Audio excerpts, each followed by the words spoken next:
Tomar então os trabalhos, eu vou pedir para que todos se sentem.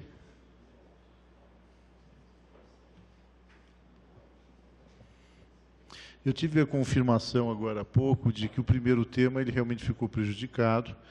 Então, a contribuição na melhoria da drenagem urbana dentro de suas atribuições, que seria feita por Tamir Scarla de Oliveira, diretora da Divisão Técnica de Projetos e Obras, DEPAV 1, do Departamento de Parques e Áreas Verdes. Ela não vai comparecer. Na verdade, eu soube depois que ela havia destacado alguém para substituí-la, mas essa pessoa também não vai comparecer. Então, nós vamos nos encaminhar então, para a última palestra, Crise Hídrica, o representante da sociedade civil, geólogo Delmar Mates. Então, por favor, tenha bondade. O senhor está com a palavra.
Boa tarde, meus caros. Eu, naturalmente, não por praxe, mas por reconhecimento, eu sou obrigado a cumprimentar o Ministério Público Estadual por essa iniciativa de fazer esse evento. E eu tenho aqui, além da minha pequena contribuição, fico extremamente grato que encontrar uma série de colegas que às vezes tem colégios que a gente só encontra no velório, né? Mas esse agora eu estou encontrando em eventos importantes como esse.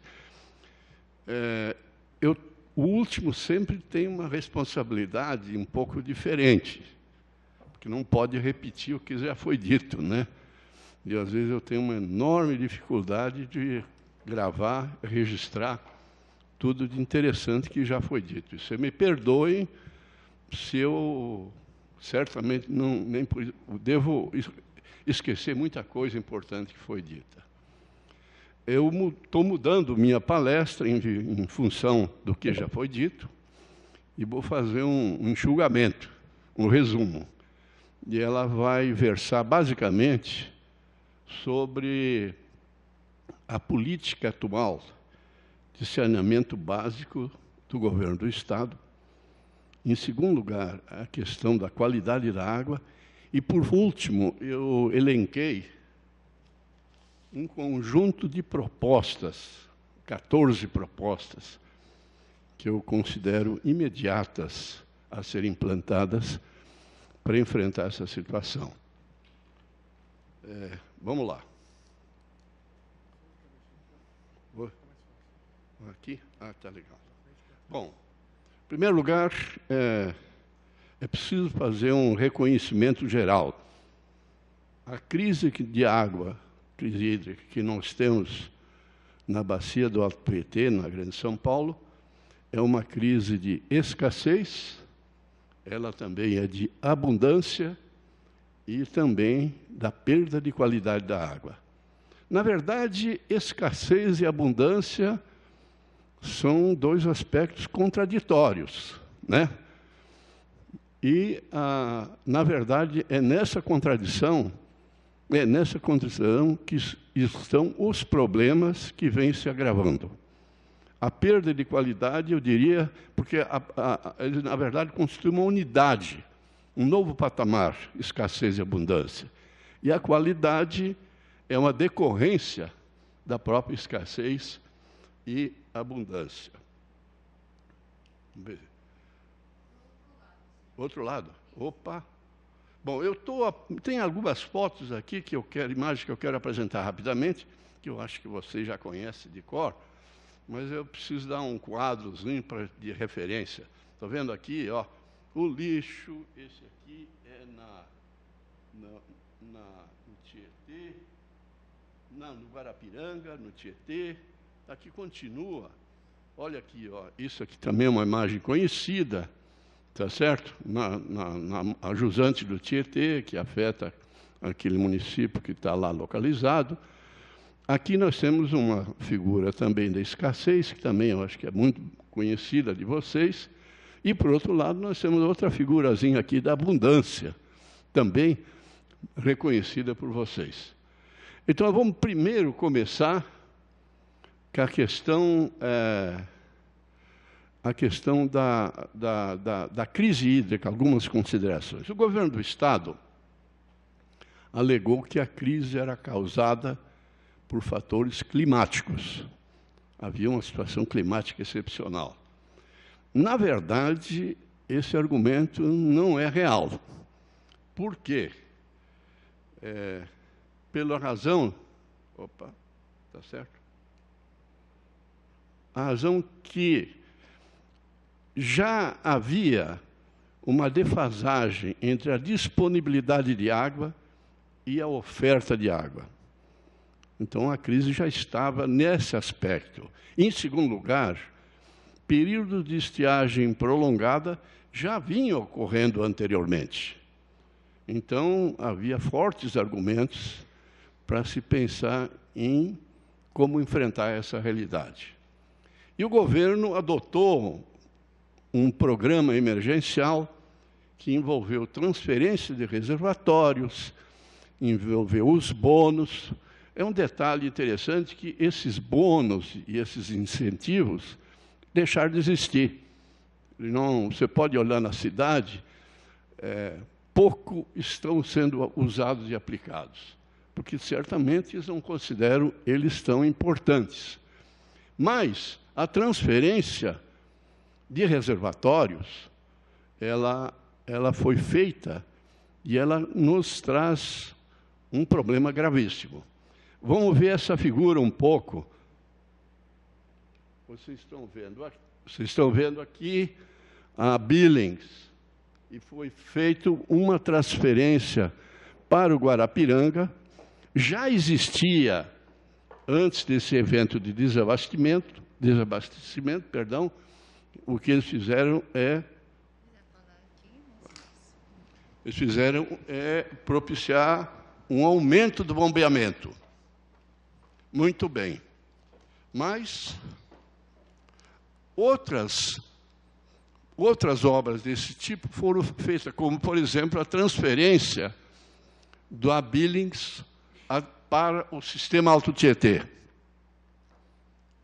Essa obra, ela deu problemas, etc., não vou comentar.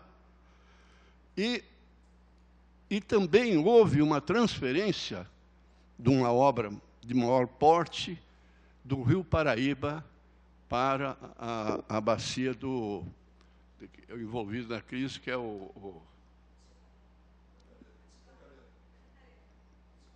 Exatamente.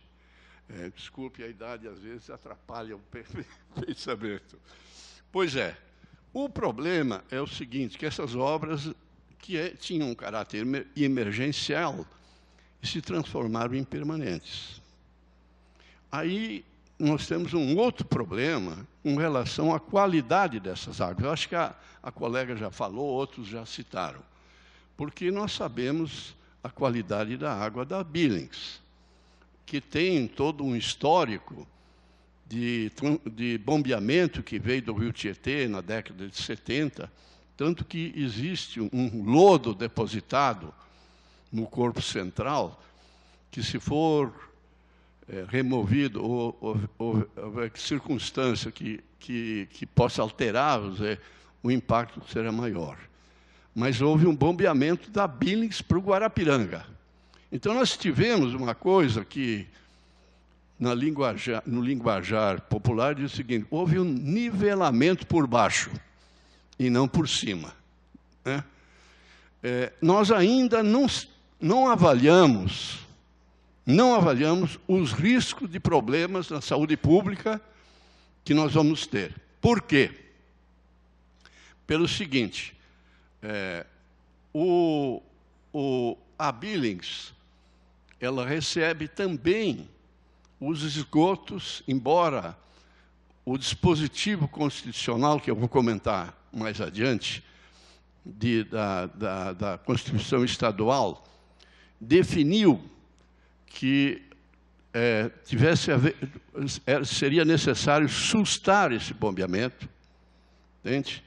Mas o que o governo do Estado fez? Uma regulamentação que, no meu ponto de vista, contrariou o próprio dispositivo constitucional. É uma questão a ser avaliada. Mas, na verdade, mesmo que não haja uma intensidade do bombeamento, certo? A Billings recebe os esgotos da sua própria bacia de moradores, assim como recebe esgotos do rio Tietê, que vai para o Tietê, e do Tietê para Billings. Uma observação: estudos já comprovaram que nossos esgotos no Tietê, 60% são esgotos domiciliares, 40% tem metais pesados, ou seja, efluentes industriais, inclusive agrotóxicos, certo? E outros produtos perigosos e comprometedores. Muito bem, vamos adiante.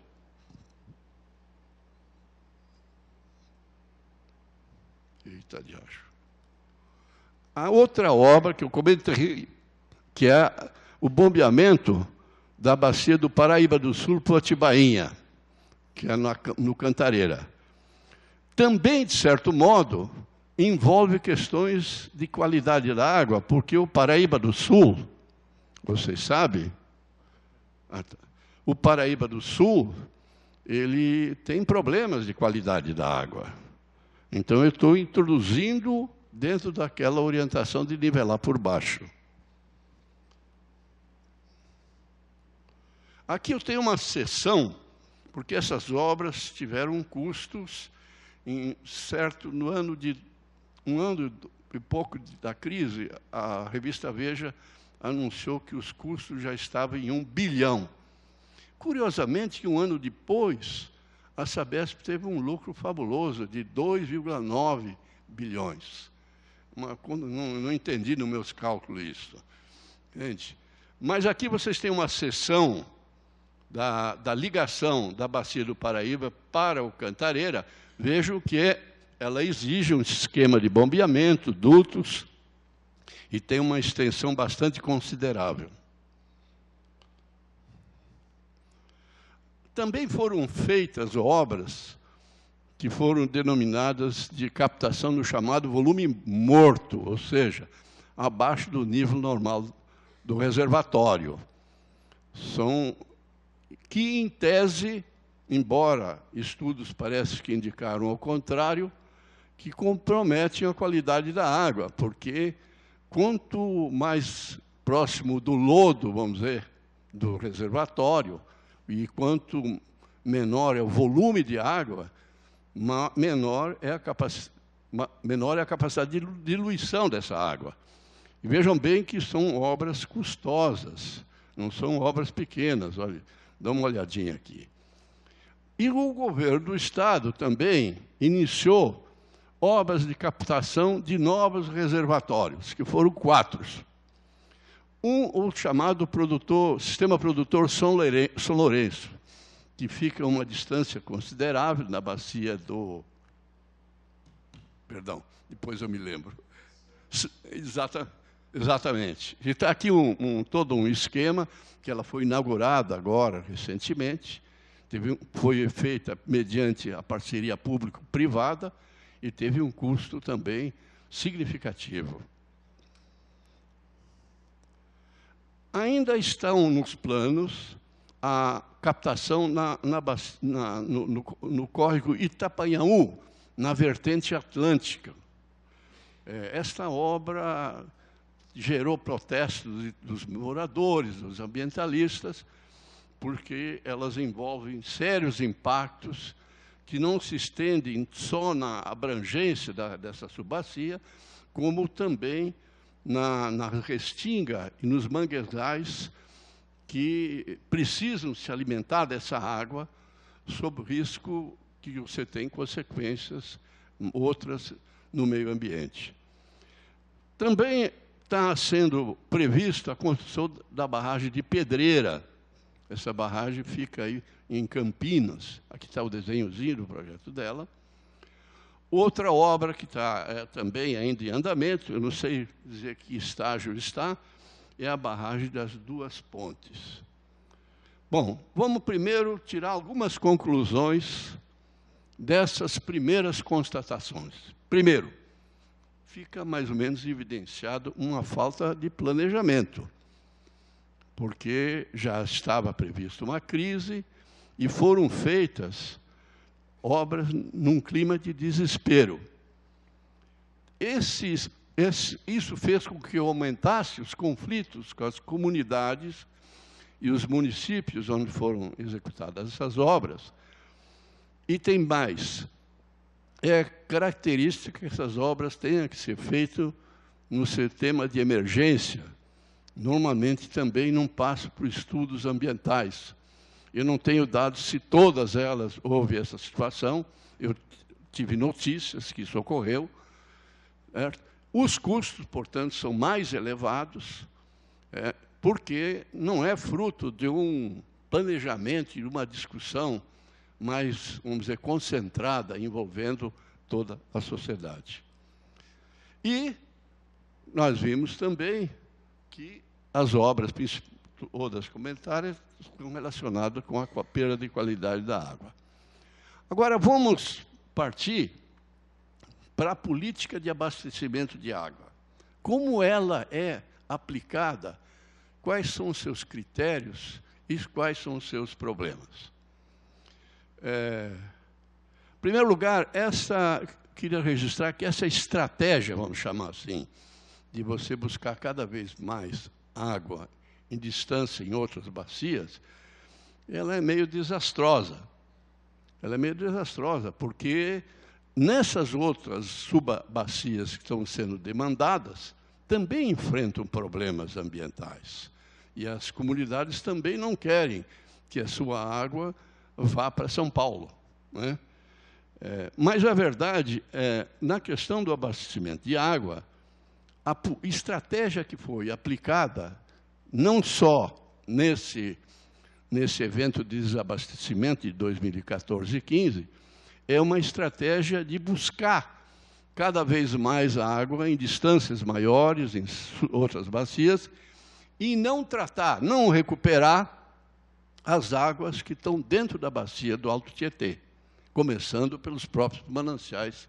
O colega fez uma boa exposição aqui de projetos interessantes.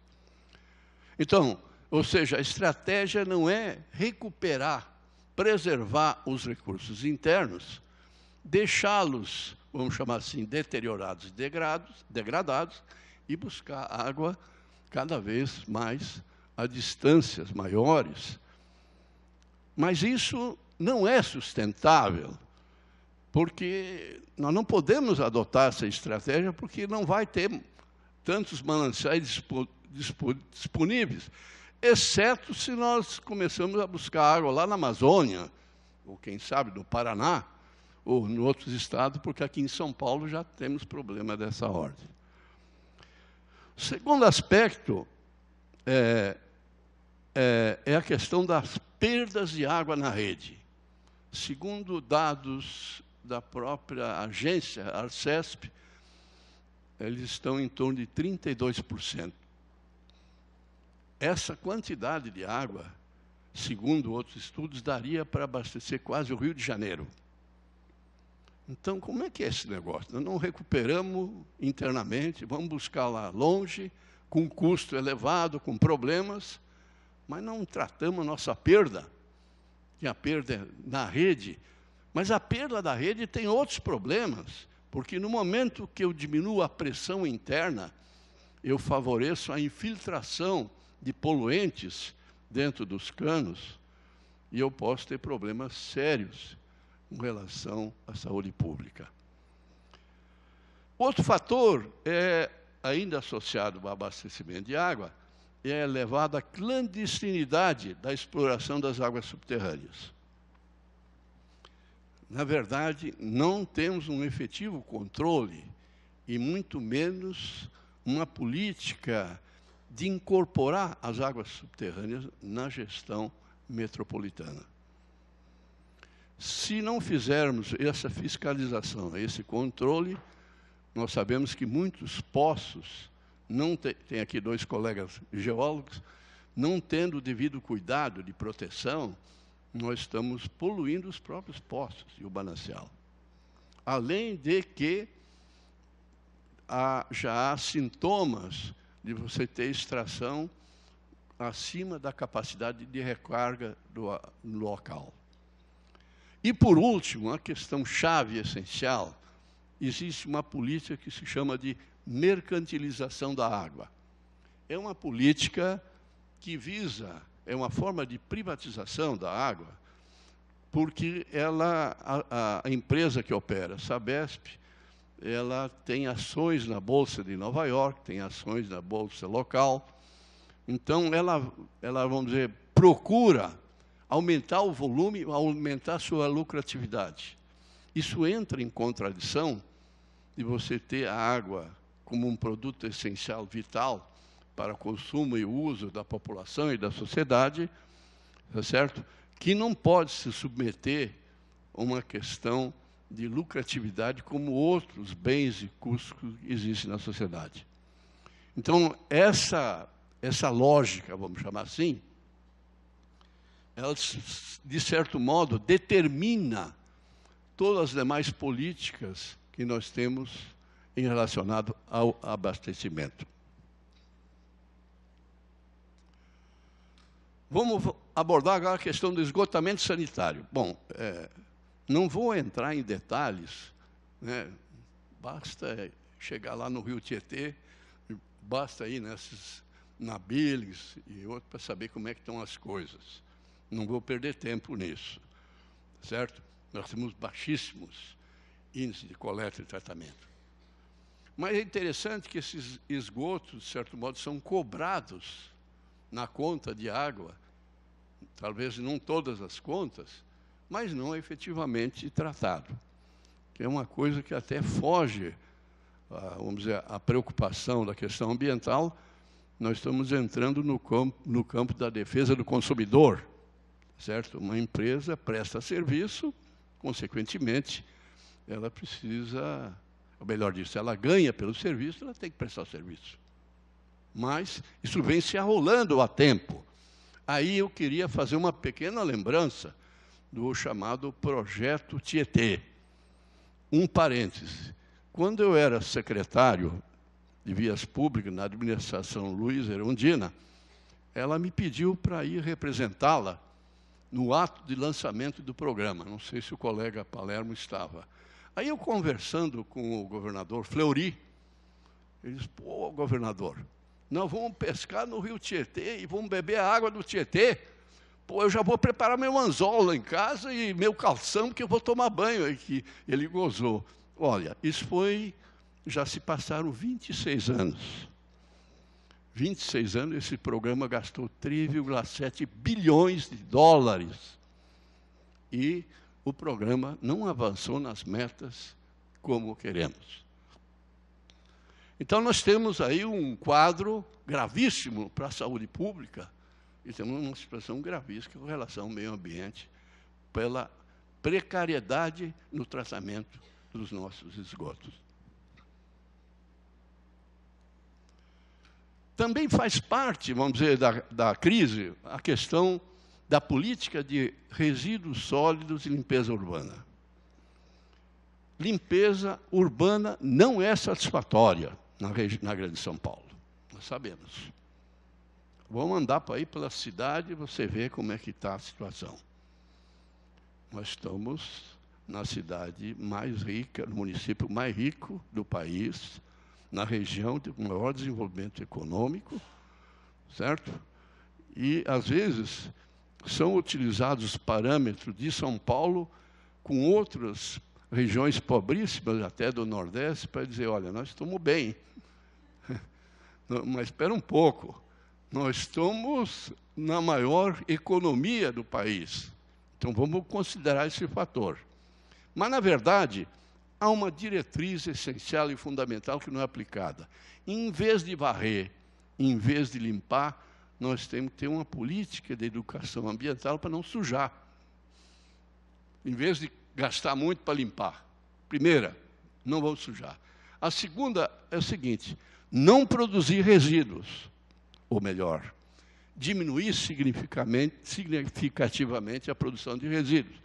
E não investir cada vez na coleta, gastando fortunas. Existe um dispositivo legal, está previsto na Política Nacional de Recursos Hídricos, que é a logística reversa, que foi aprovada em 2010.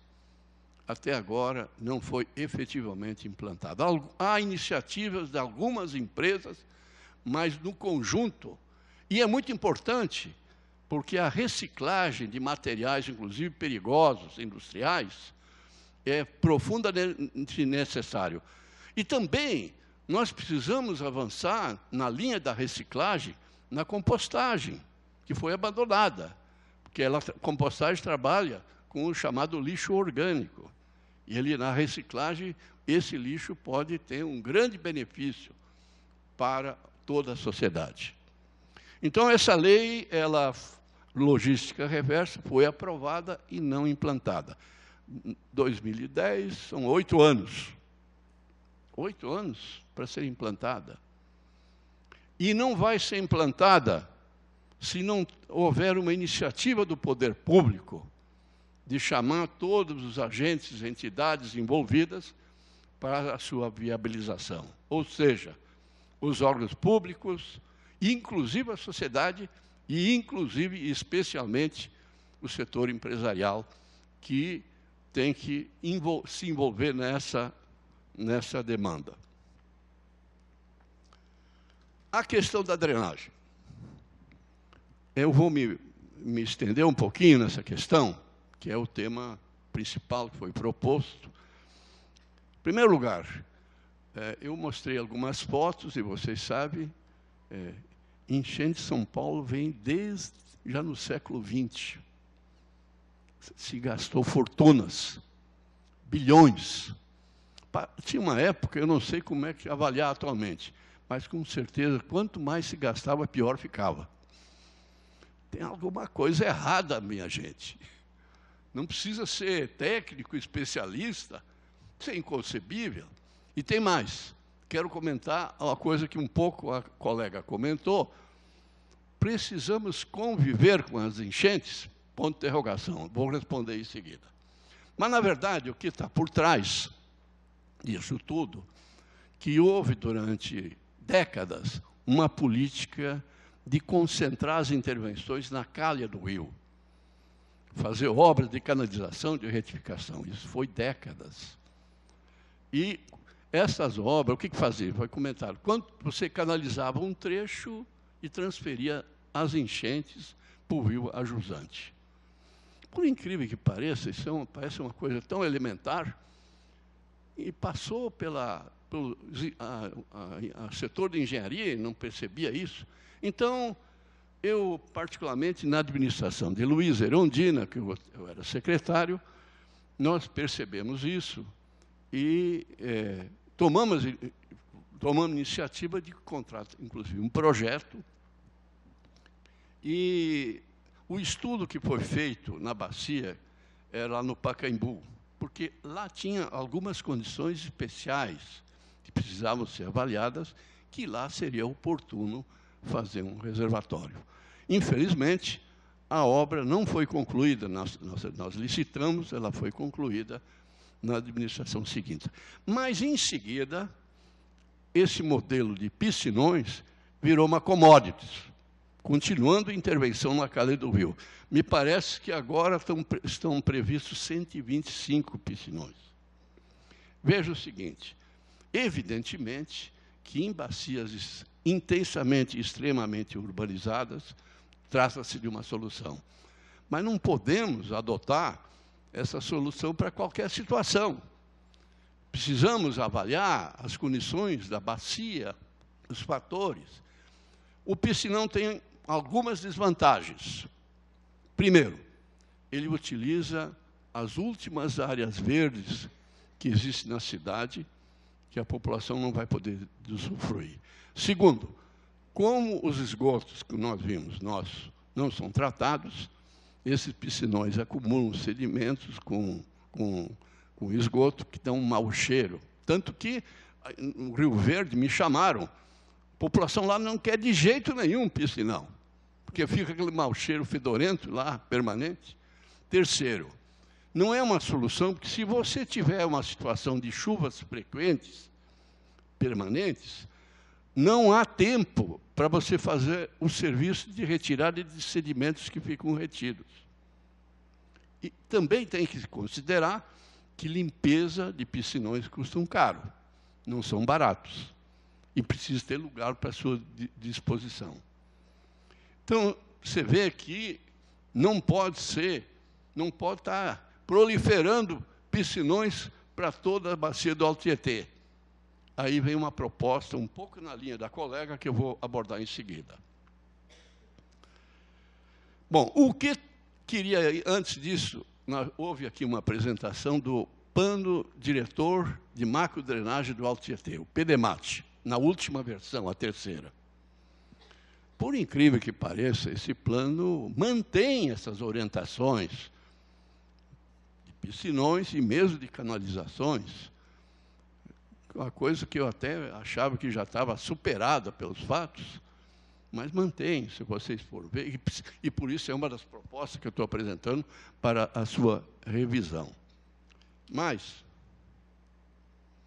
vamos pegar para entender um pouco, inclusive na linha da colega falou, essa questão chamaríamos, vamos dizer, de plano ambiental para a bacia hidrográfica.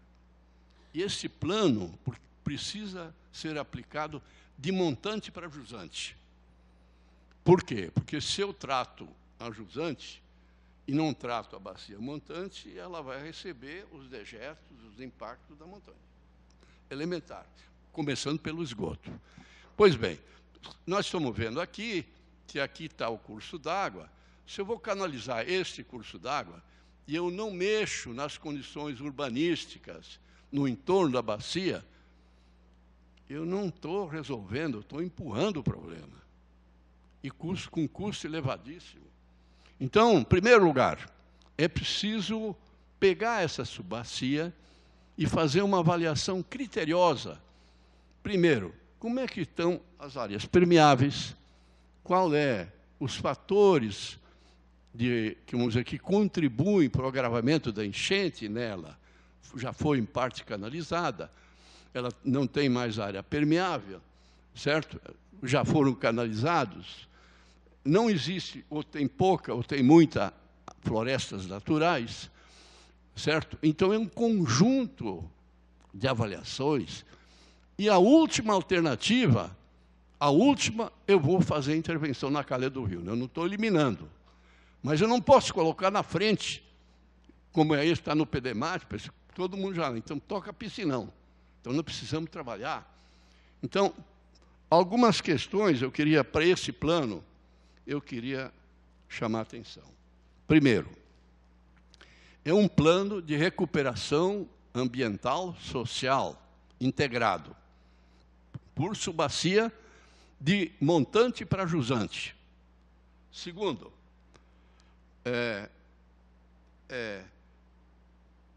é preciso aí definir novos critérios, o colega Palermo falou muito bem, novos critérios de ocupação, novos parâmetros, de modo que, porque a cidade não está parada, ela cresce, expande, e ela cria novas enchentes. Então, nós temos que prever essa situação. Então, mas é dentro da subbacia que eu posso integrar, de uma forma efetiva, esses parâmetros. Então, eu preciso definir metas para essa subbacia, intervenções de curto, médio e longo prazo. Não achar...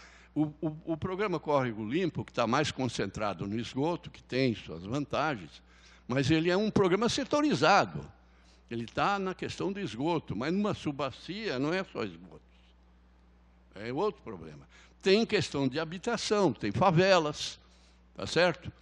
Tem problema de abastecimento de água, tem esgoto, tem que fazer uma visão da problemática e definir um plano de intervenção de curto, médio prazo. Depois, também, a questão de convivência com enchentes. Com certeza, ao menos no primeiro momento, nós temos que conviver com as enchentes. Só que nós temos que estabelecer critérios. Quais as enchentes que nós gostamos de conviver? E que elas não causam tantos danos e problemas, e aquelas enchentes que não dá para admitir. Então, o critério, porque agora também virou uma moda, assim, não, esse negócio de enchente não tem jeito, é para o resto da vida. Não, mas tem que ter critérios. E, por último, eu queria destacar, para fazer um plano desse, na estrutura de Estado que nós temos, não acontece. Nós precisamos ter uma reforma administrativa, descentralizar o Estado, chamar para participação todas as instâncias e órgãos, tanto da prefeitura como do Estado, para fazer o programa, assumir as atividades. E acontece que a estrutura dos órgãos do Estado, ele foi montado em cima para fazer obras de canalização, que é uma coisa mais fácil. Você abre a licitação e tranquilo. Para fazer um programa desse, com o jeito que está as prefeituras, também não acontece. Porque você tem que capacitar os técnicos, tá certo, para assumirem as funções, você tem que chamar todos os órgãos envolvidos, você tem que fazer uma integração nas intervenções e na responsabilidade dos órgãos envolvidos. E, por último, tem que ter um compromisso da comunidade. Nesse programa, ela é corresponsável. Um programa de medidas de curto, médio e longo prazo. Então, com isso, eu já não elimino o PDMAT. Vamos fazer a revisão. Vamos deixar esse troço de lado. E vamos partir para uma nova política para enfrentar, não só enchente, enfrentar esgoto, enfrentar qualidade ambiental, tá certo? Enfrentar uma melhor qualificação da estrutura, etc., etc. Questão habitacional e assim por diante.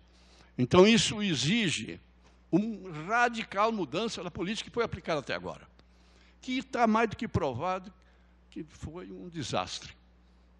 Foi um desastre, nem preciso falar muito, basta a gente ver os últimos acontecimentos.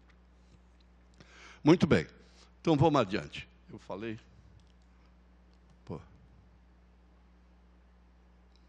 Não sou muito familiarizado aqui com essa parafernália eletrônica, viu? Eu sou da geração.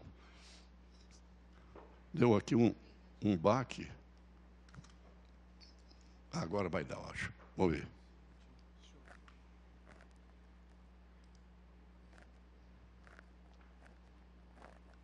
Bom, é importante, necessário e fundamental a recuperação das matas naturais. Se trata de meio ambiente, é o ponto de partida. É o ponto de partida. Mas não reflorestamento de eucalipto, por favor. Estou falando de recuperação das florestas naturais, das matas naturais. Isso é um ponto de partida essencial, e aí tem que ter o meta que nós temos já definidos. Eu pertenço a um movimento que se chama desmatamento zero. Não dá para aceitar. Nós já estamos... Agora, construir o Rodoanel, aliás, a responsabilidade por essas obras de enchente começa no Estado, porque o Rodoanel cortou a área de proteção dos mananciais, está impactando, houve destruição da floresta e tudo mais. Começa por aí. Como é que é o Estado que é responsável? Ele promove isso.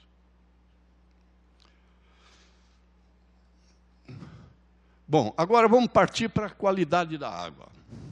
Já foi visto pelas questões do saneamento básico apontadas, pelas obras emergenciais de transposição, criaram uma situação complicada do ponto de vista da qualidade da água. O problema é o seguinte: o tratamento de água nosso pela Sabesp, ele não contempla, ele é um tratamento convencional, ou seja, esgotos orgânicos. Ele não contempla certos produtos, de modo que custa caro, e cada vez mais caro. Então, esse é um problema seríssimo. Mas a qualidade da água, em primeiro lugar, do ponto de vista do saneamento, precisa ser controlada não pelo produtor da água, a Sabesp. É inadmissível que quem produz a água também faça o controle. Existe uma portaria 2914, que ela deu atribuições para os municípios fazerem esse controle. Só que os municípios não têm recursos, certo? E fazem poucas amostragens e também têm dificuldades, vamos dizer, tecnológicas e técnicas de fazer esse controle. Mas eu pergunto, se a Sabesp tem ações na Bolsa de Nova York, nas ações aqui na Bolsa, e tem esses lucros fabulosos, não daria para tirar um pouco desses lucros para investir na qualidade da água que a população está bebendo? É impossível isso. Então, tem que pensar o seguinte: quem vai pagar isso? Porque, embora a portaria... Aliás, houve até uma alteração na portaria, eu não vou comentar aqui porque não há tempo. Mas, enfim, essa é uma providência que tem que ser feita, certo? Para viabilizar efetivo controle e qualidade da água. E tem mais. A qualidade da água, na questão do abastecimento, ela começa em todo o ciclo. Começa dos mananciais, vai para as estações de tratamento, segue pela rede, que nós vimos que ela está fissurada, e ela sofre contaminação, e vai para as moradias da população. Aí o morador, ele tem uma caixa d'água. E a contaminação também vem da caixa d'água. Não tem programa, não tem estímulo, não tem orientação. Eu estive na Itália, num debate, e comentei isso. Aí os caras riram da minha cara. Porra, mas isso é coisa típica de subdesenvolvimento. Aqui não tem caixa d'água. É a rede que tem que fornecer a água e não pode armazenar. Excepcional em circunstância. Isso é coisa de desenvolvimento. Nós não estamos mais no subdesenvolvimento, né? Nós somos já num país avançado. Então, vamos acabar... Isso é um desafio tremendo. Porque você vai ter que assegurar qualidade da água na rede, e em quantidade também, que ele não vai precisar armazenar essa água. Segundo, existe uma lista de produtos que são lançados no solo e nos recursos hídricos, em toda a bacia, que compromete a qualidade da água. Metais pesados, organoclorados, organofosforados. Entende? Aí eu nem vou listar, tá? Esses produtos, inclusive fármacos que nós usamos, anticoncepcional, que vão passar tudo do reservatório. No passado, como você tinha os impactos de maior dimensão, a própria natureza se cuidava de regenerar e recuperar. Mas no momento que você aumentou o volume e a dimensão dos impactos, a natureza não dá conta. E não vai dar conta nunca. Bom, eu podia aqui listar todos esses problemas de qualidade que são agrotóxicos. Agora tem um projeto de lei que está no Congresso para liberar total. E ele já foi identificado no Tietê. Se você pegar o site do SOS Mato Atlântico, você vai ver lá, uma pesquisadora constata isso. Foi feita uma pesquisa de uma pesquisadora de Santa Catarina, Hess, que ela fez essa pesquisa no município de Santo André. Revelou coisas impressionantes, certo? Os produtos perigosos que foram encontrados acima dos teores permitidos. Bom, então, a questão da qualidade ela já começa pela forma como é destruída a natureza. Erosão, movimento de terra, certo? Transposição, barramentos, impermeabilização, tudo feito sem critério, sem avaliação criteriosa, que geram problemas na qualidade da água. A qualidade da água talvez seja a maior crise que nós vamos evidenciar. Só que tem um detalhe, a população não percebe, porque a qualidade, em grande parte, fica escondida. A denúncia da população, quando ela está barrenta, está com gosto horrível, coisa desse tipo. Mas as pessoas estão bebendo, não sabem da água que está bebendo. A minha proposta, em seguida, vou apresentar aqui, é a gente implantar um efetivo controle e temos que partir para a auditoria. Não dá para confiar num órgão. Eu não estou querendo desprestigiar e dizer que esse órgão não é sério. Isso é um bom senso. Quem produz água não controla. Pode até controlar para o seu critério, mas tem que ter um controle independente, autônomo, externo. E tem que ser um outro órgão com responsabilidade, inclusive, dada para a sociedade civil.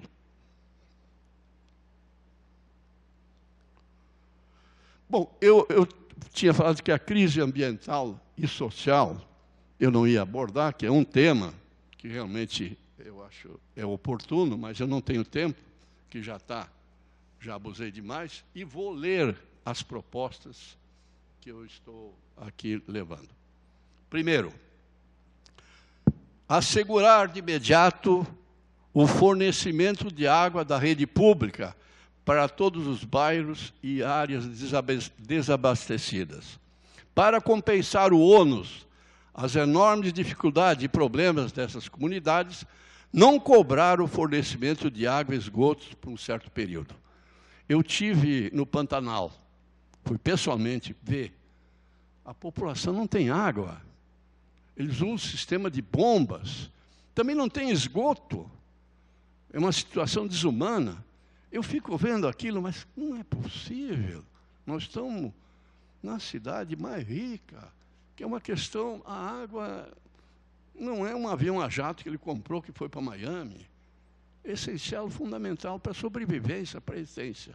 Segundo, implantar de forma efetiva um sistema de controle de qualidade da água, independente da operadora, Sabesp, responsável, baseado na portaria 2914, acompanhado por auditorias.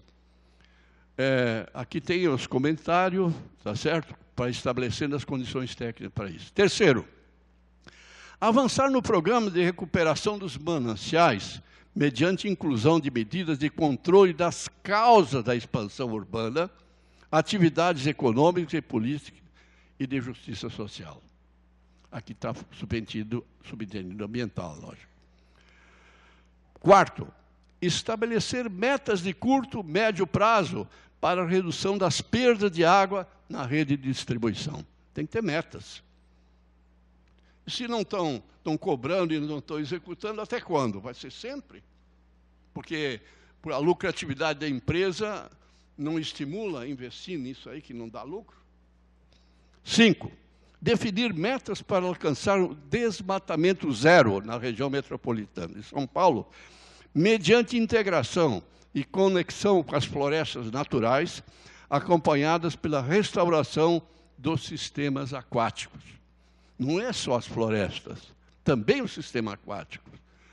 E os corredores, tem que buscar, implantar esses corredores para estimular a biodiversidade. 6. Implantar política de saneamento ambiental por subbacias, usando o critério de montante para jusante, com ações e medidas integradas de saneamento básico, recuperação ambiental e social, com condução de órgãos estaduais, municipais, mediante programa acordado pelas comunidades. Sem alinhamento partidário nesse programa. Você também usar esse programa para viabilizar a campanha eleitoral não dá.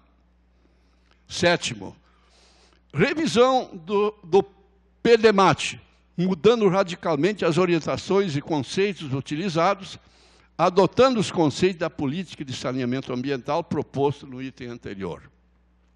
8º, avaliar a aplicação do artigo 46 dos dispositivos transitórios da Constituição do Estado de São Paulo e suas regulamentações, incluindo o papel que vem assumindo a barragem móvel, construída na confluência do Rio Pinheiros com o Tietê, abre parênteses, destinada a viabilizar as obras do rebaixamento da calha, em relação à qualidade das águas da Billings e as enchentes do Rio Tietê. Essa questão, ela é uma questão extremamente polêmica. Eu sei que tem engenheiro que diz que essa barragem móvel não influi nas enchentes. Tem outros que são radicalmente dizem que influi. De qualquer modo, se nós vamos manter o bombeamento, como a Billings mudou agora. Não é aquela Billings. Agora nós temos uma Billings que está sendo usada para abastecimento de água. Então nós vamos manter esse bombeamento do Tietê para lá? Como é que fica isso? Entendeu? 9º, reavaliar as metas, tecnologias, soluções e prioridades do programa de despoluição do Tietê, estimulando a aplicação disseminada de soluções alternativas às convencionais. O programa não pode ser só baseado em aquelas convenções e obras tradicionais que já gastaram 3,7 bilhões. Existem muitas alternativas de esgoto, foram criativas, foram desenvolvidas, certo? Que, não todas, tem que ver em cada caso como é que elas podem ser aplicadas. 10. Rever as políticas de expansão urbana e econômica da região metropolitana de São Paulo e seus efeitos sobre o meio ambiente e recursos hídricos, contemplando critério de justiça social. 11. Viabilizar de forma efetiva as políticas de controle de erosão nas fontes, mediante aprimoramento da legislação e ação fiscalizadora das prefeituras e governo do Estado, destinada a sustar os elevados custos de desassoreamento de todos os cursos d'água, incluindo o Rio Pinheiro e Tietê. Se gastou bilhões nessas obras de retirada de sedimento e nunca se ataca o problema na origem. Lógico, aquilo é uma indústria de dinheiro fabulosa. E hoje continua. Não na mesma dimensão, porque muitas áreas na periféricas, houve uma urbanização consolidada, de modo que houve uma redução. Mas ainda existe. E tem uma legislação que precisa ser promovada e fazer a fiscalização.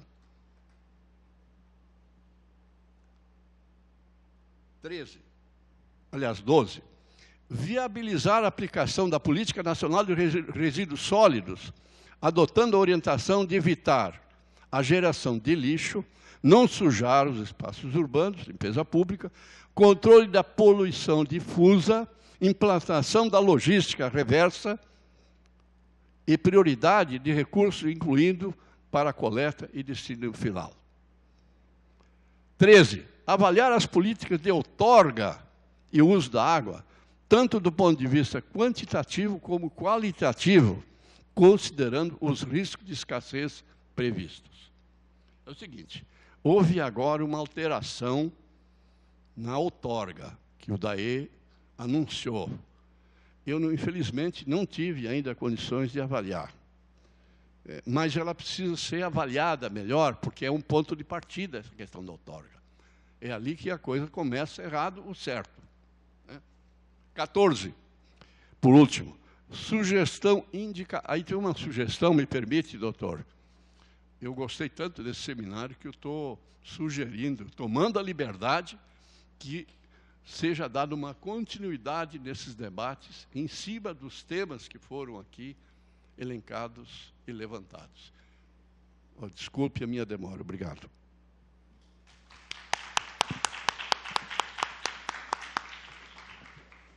Nós vamos dar continuidade aos trabalhos. Eu vou pedir para que os palestrantes todos retornem à mesa.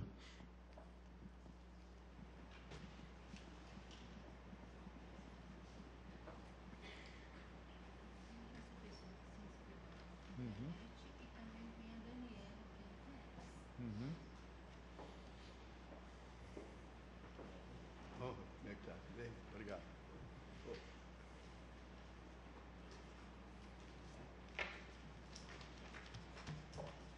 Nós vamos entrar agora na última etapa,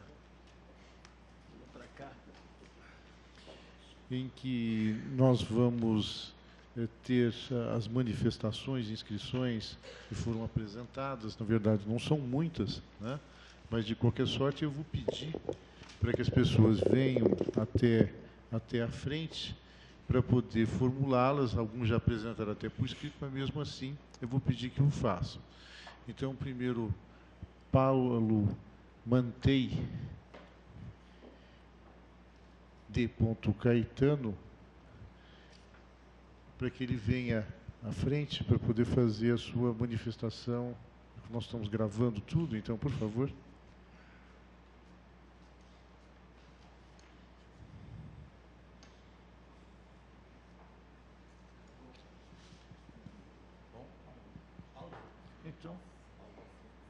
Então usa a tribuna. A tribuna está funcionando?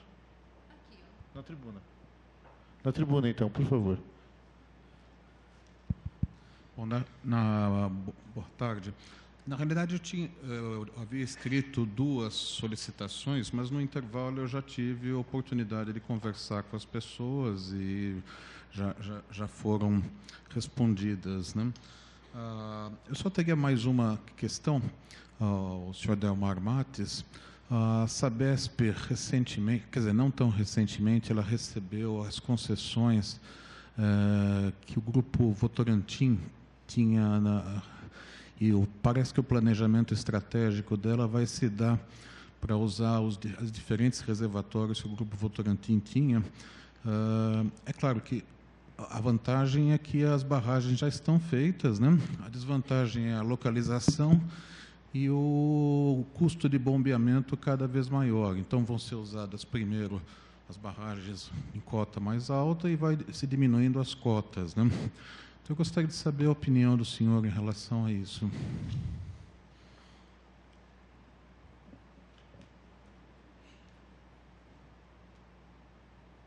Respondo? Paulo. O Paulo conheci ele, tive a felicidade de conhecer num debate sobre a questão da permeabilidade em relação às enchentes. É o seguinte, Paulo, eu tenho conhecimento que realmente há vontade e desejo de aumentar a extração da água naquela bacia que você está anunciando, São Lourenço, né? Eu não sei se é direto do São Lourenço, mas é na bacia do Ribeira, que faz parte. E verdade que quanto mais, evidentemente, distante, né, fazer essas captações, a captação atual ela vai transferir água em 80 quilômetros, me parece, não tenho certeza. Mas você envolve custos, porque você tem alteamento, bombeamento, tem tubulações. E, evidentemente, a lógica nisso aí é essa que está dominando, ou seja, exaurir ao máximo os recursos que existentes e não recuperar, não tratar e não preservar os recursos que já estão aí disponíveis. Muito pelo contrário, aceitar e até pelo Estado, eu diria, apoiar e promover também a degradação desses recursos naturais. A lógica é essa que nós temos que acabar. Isso é uma diretriz política estratégica. E ela é... Por exemplo, eu vi uma palestra recentemente que há um técnico da Sabesp reconhece: não, nós estamos pegando água cada vez a mais distante. Mas para aí, espera um pouco. Estamos fazendo isso, mas isso é correto? Entende? Há uma neutralidade nessa questão. Eu acho que nós temos que desmistificar. É um processo difícil? É. Mas começamos pelos mananciais, que já tem alguma iniciativa, o colega, o secretário já anunciou, eu acho importante, mas precisamos avançar muito aí, né? Porque a situação é extremamente crítica. E enfim, isso também acaba envolvendo, às vezes, problemas também da qualidade da água.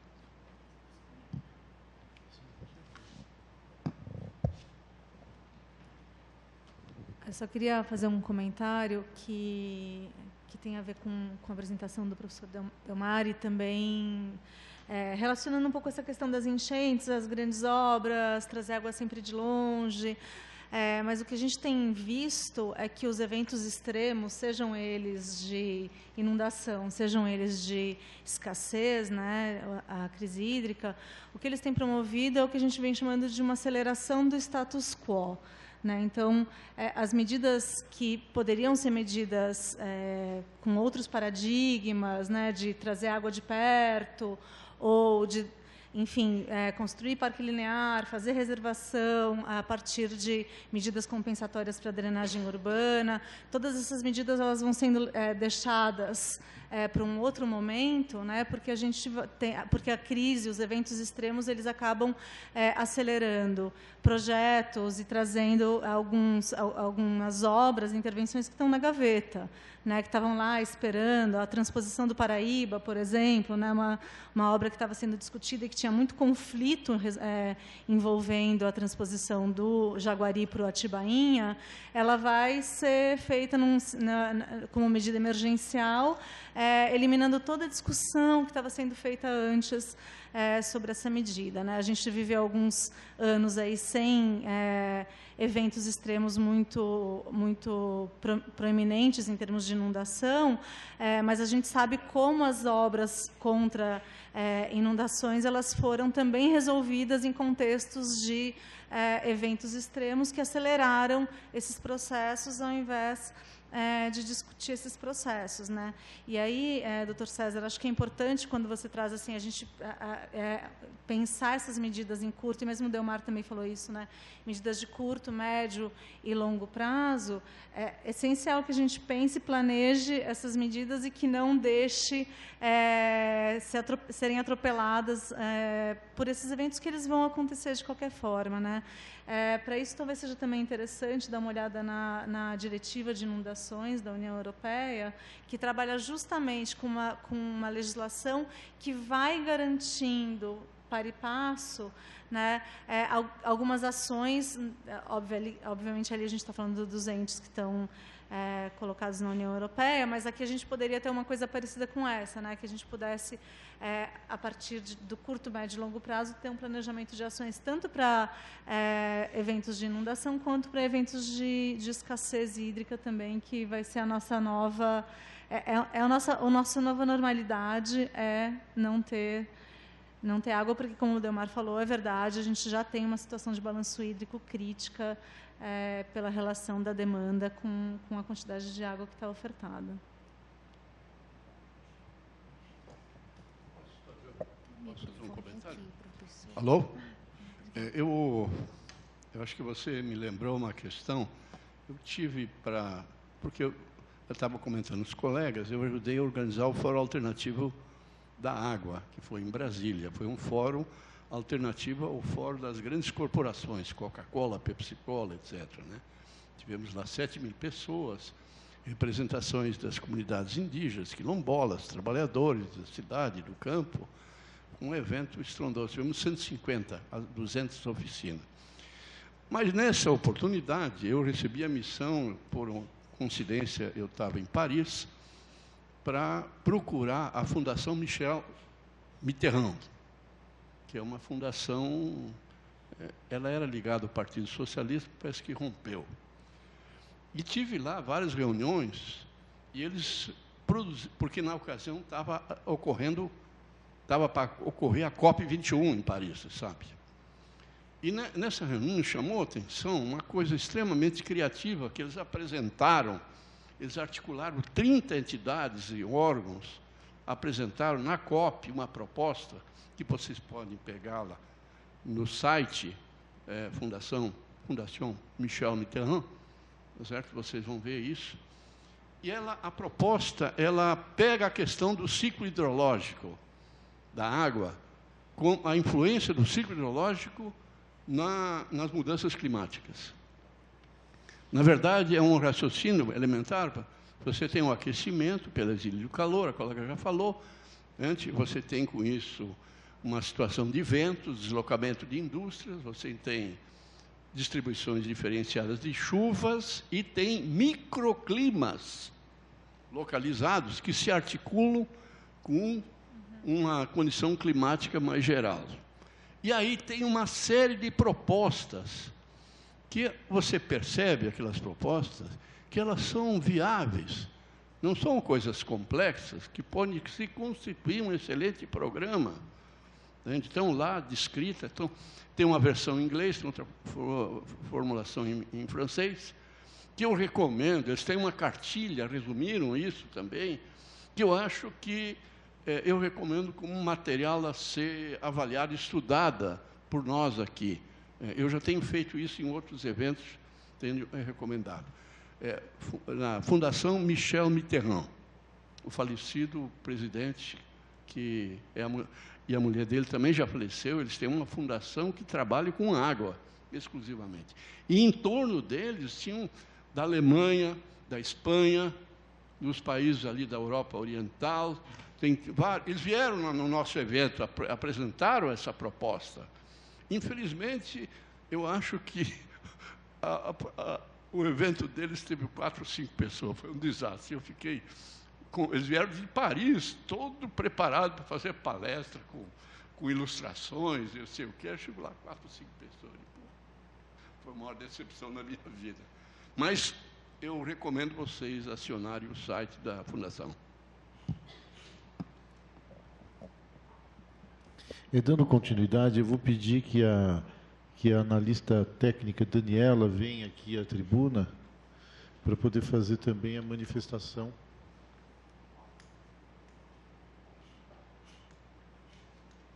Pode pegar aqui. Assim facilita para você, né?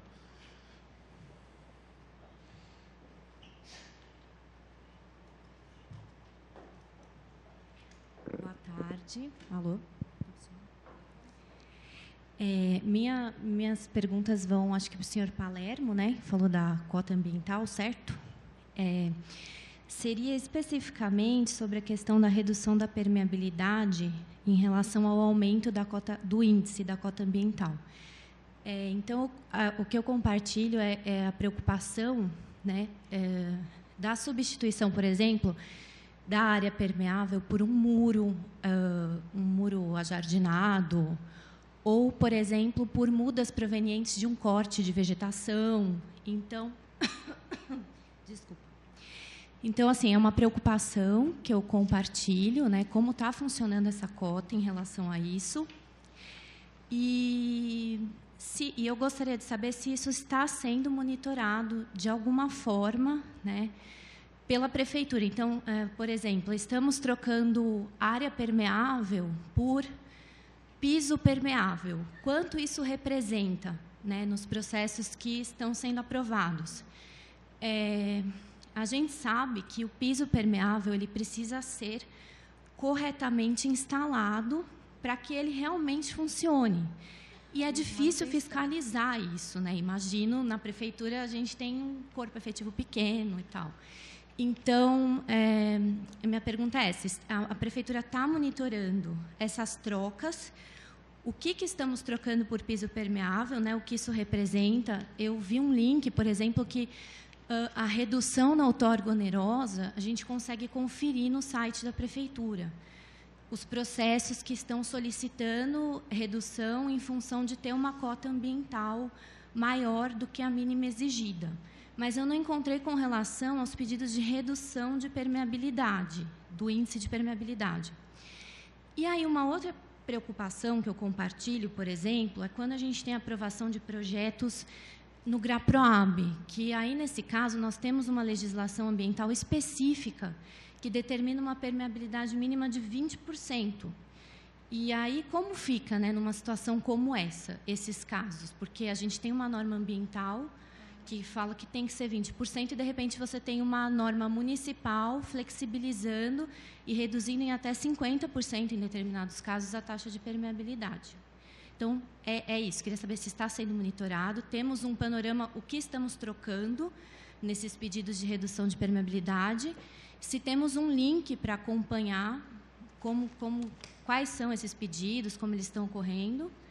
E, nesses casos específicos de licenciamento, quando já tem uma norma ambiental, às vezes estadual ou até da própria prefeitura, que é mais restritiva. Obrigada. Bem, digamos, o acompanhamento que nós podemos dispor é através exatamente da Secretaria Municipal de Licenciamento. Então, esse acompanhamento que o munícipe tem que fazer é através dos canais do licenciamento, da Secretaria Municipal de Licenciamento. E aí é possível acompanhar caso a caso. Evidente que, se houver alguma dúvida que não esteja esclarecida os processos são públicos. Então, se houver alguma dúvida que não possa ser esclarecida dentro desse acompanhamento, compete, evidentemente, a cada um de nós demandar imediatamente e solicitar esse esclarecimento num caso particular que isso não esteja explícito. Pode acontecer, mas a rigor não poderia haver isso aí. Quer dizer, essa sua observação é importante, mas o canal específico é a Secretaria Municipal de Licenciamento. Do Urbanismo e Licenciamento tem a Secretaria, digamos, a unidade de licenciamento da própria Secretaria que cuida dessas questões. Digamos, a cota ambiental já é um avanço em relação a todo esse processo, quer dizer, digamos, a composição da pontuação, as soluções construtivas e paisagísticas, elas, eu acho que aprimoram todas as possibilidades que nós tínhamos antes. Então, é uma evolução. É evidente que toda medida que possa ser incluída na cota ambiental, tipo pisos permeáveis ou qualquer outra, mesmo as condições de cobertura vegetal diferenciadas, elas requerem uma fiscalização e uma manutenção. Agora, evidente que isso compete, quer dizer, o município não pode dispor de um fiscal para cada imóvel, tá certo? Quer dizer, então, por outro lado, existe um responsável técnico, tá? Então, esse responsável técnico por esse projeto é aquela pessoa, e nós não podemos também estender a responsabilidade, ela está vinculada a esse responsável técnico. Ao se submeter a um licenciamento, existe um responsável técnico. Então, o papel da responsabilidade técnica é exatamente essa. Ao se anotar uma responsabilidade técnica em que uma medida construtiva esteja vinculada a outras rotinas que não apenas a implantação, ela é evidentemente extensiva a isso. Então, essa responsabilidade se reporta ao responsável, digamos, aquele que foi, digamos, o autor daquela proposta. O poder público ele tem a competência, evidentemente, e o dever de fiscalizar, mas no limite do nosso entendimento, quer dizer, é o responsável técnico que deve zelar por essa intervenção. Sendo uma intervenção permanente, é lógico, quer dizer, não é de se supor, não é de se presumir que, ao se fazer uma nova instalação hidráulica predial, nós deixemos a instalação hidráulica predial ser obstruída, tá certo? É o mesmo problema, tá? Ao se obter um alvará de execução que prevê uma instalação predial, seja hidráulica, pluvial ou de esgotamento sanitário nova, é evidente que toda a competência e a responsabilidade para o bom funcionamento dessa instalação recai primordialmente por quem detém a sua execução, por quem foi responsável por sua execução. Se essa execução for mal feita ou se ela não for mantida, não é o poder público que é responsável por isso, é aquele que digamos, procedeu dessa maneira. Então, eu acho que essas são as principais considerações com relação à sua resposta. Quer dizer, a fiscalização, eu vou dizer, ela o poder público, ao autorizar, ele autoriza um determinado projeto e um determinado procedimento de execução. Agora, evidentemente, isto implica em responsabilidades do executor. Quer dizer, quem executa e quem se responsabiliza é o autor. Tá certo? Quer dizer, essa responsabilidade é solidária e compartilhada e deve ser exercida por quem desenvolve esse empreendimento.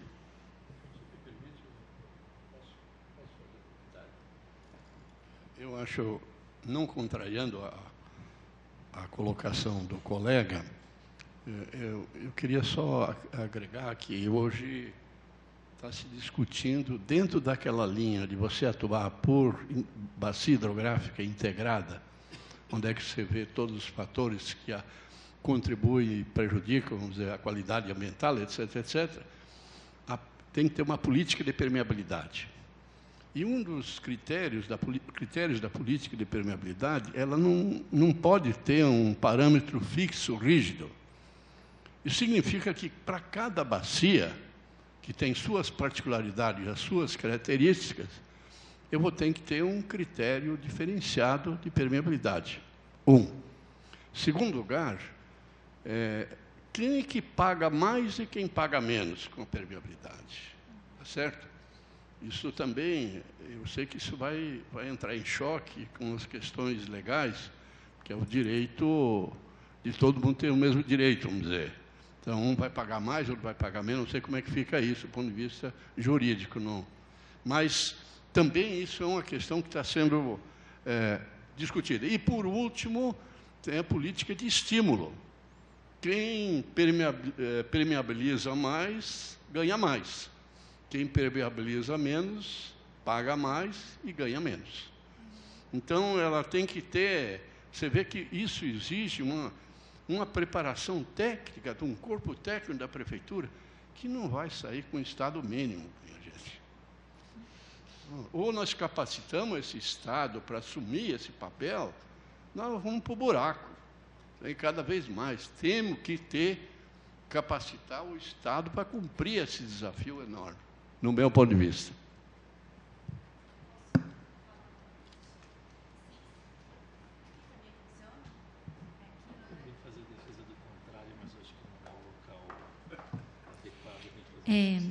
Bom, a questão de usar a ferramenta da transparência pública, ela é uma forma da gente ver.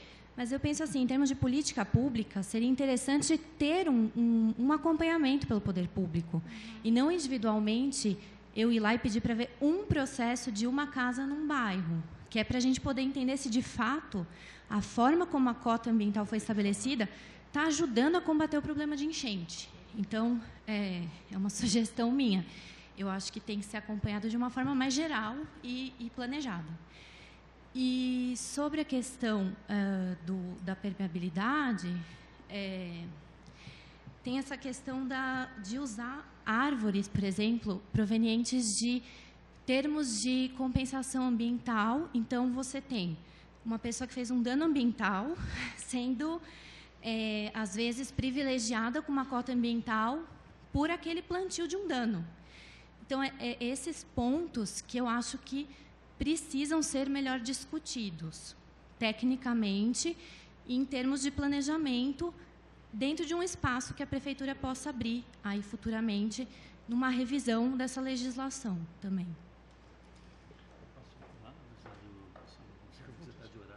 Não, fica à vontade, por favor. Não, é só para não deixar passar em branco. Eu não ia nem fazer nenhum tipo de colocação com relação a isso, mas, primeiro, o pensamento, especificamente dessa gestão, e estou falando mais em nome da Secretaria da Habitação, é exatamente ao contrário de aumentar a estrutura para fiscalizar. A tese que a Secretaria da Habitação está defendendo, inclusive, com relação a licenciamentos, que incluem essas questões, por exemplo, de cota ambiental, de permeabilidade, dos empreendimentos de habitação de interesse social, é o autodeclaratório. É simples assim, autodeclaratório e fiscalização por amostragem.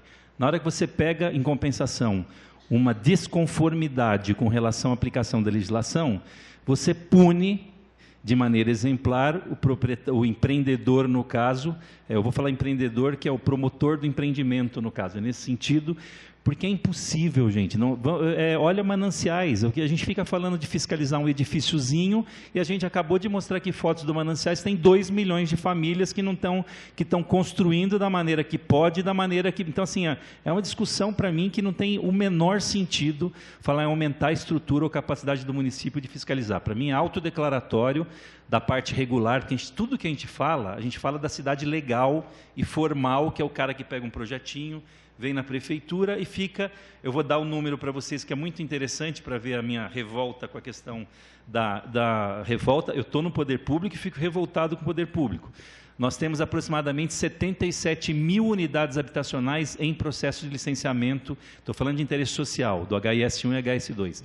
No município de São Paulo, a maior parte deles há 2 anos, 3 anos, por incapacidade do município de analisar, por falta de funcionários de novo.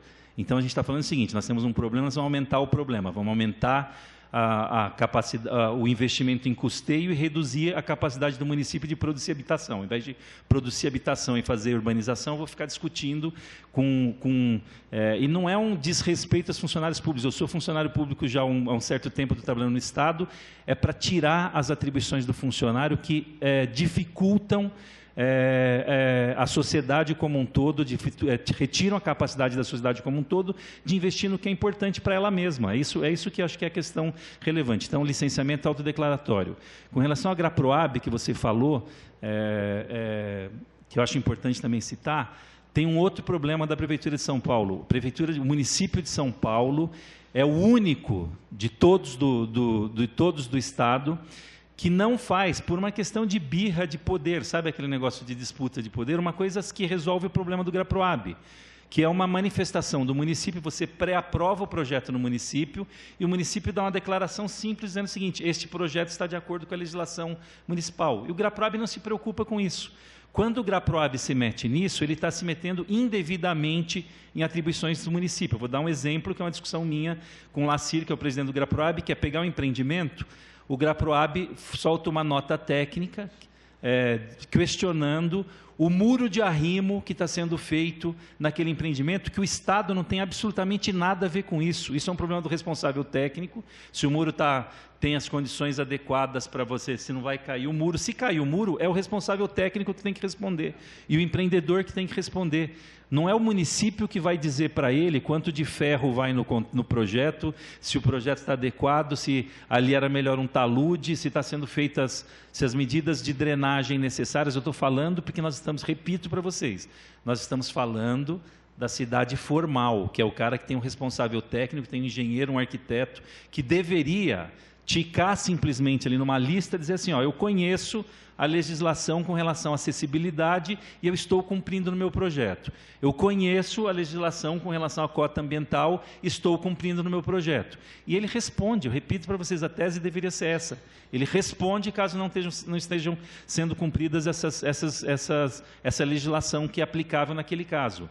A segunda questão também, a última, desculpa, só para não me prolongar, doutor César, com relação à cota ambiental. É legislação nova, não tem sentido a gente pedir, com 2 anos, que os prédios que estão utilizando, que foram licenciados, com esse critério da cota ambiental, estão começando a ser entregues agora. A gente não tem sequer tempo, não tem sequer um histórico mínimo para você poder cientificamente comprovar se isso está sendo benéfico ou maléfico, ou está criando um malefício para a questão da drenagem do município de São Paulo e outras questões. Então, a gente tem que parar de achar que a gente resolve as coisas com legislação.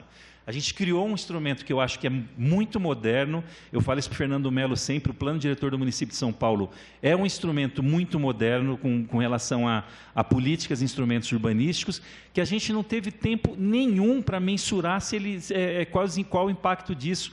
Política urbana se faz com décadas, não se faz com um ano, com uma gestão, com uma administração. Então, a gente tem que aplicar o Plano Diretor e aí sim, depois de um determinado período, reavaliar quais as ferramentas que são eficientes ou não são eficientes. Mudar a legislação agora é o critério, aproveitando o período eleitoral, que é o critério que se usa para deputado. Eu fui deputado 6 anos, deputado federal, e eu sempre falava assim, se Deus quiser, eu vou terminar o meu mandato sem aprovar nenhum projeto. Porque a coisa mais maluca é você medir a produção de um legislativo pelo número de projetos que o cara aplica. Aí vira isso que nós temos, aí você pega qualquer legislação ambiental, um exemplo, talvez seja o melhor exemplo disso, com problema de conflitos de legislação ambiental, municipal, estadual, a CETESB licencia, o município licencia, o IBAMA entra na discussão de empreendimentos em determinadas situações, é o caos.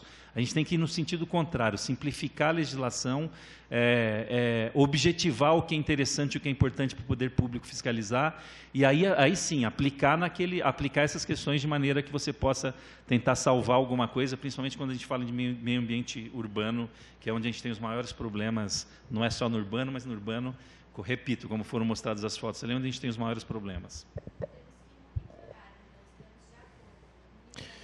Monitorar por amostragem, é impossível no município de 13 milhões de habitantes a gente fazer... Tem fiscalização a prefeitura, a Secretaria do Verde para fiscalizar alguma coisa? Tem na habitação? Tem no SMU? Não tem, não existe essa estrutura e não existirá. É por amostragem, tem que ser feito. Eu vou entrar na etapa final, então, da audiência pública. Então, eu gostaria de pegar e salientar.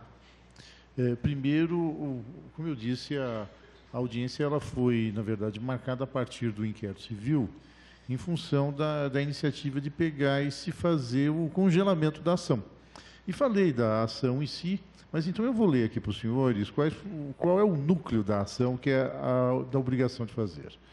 Então, é o número 362 da petição. Para vocês terem ideia, a petição tem mais de 200 laudas, né?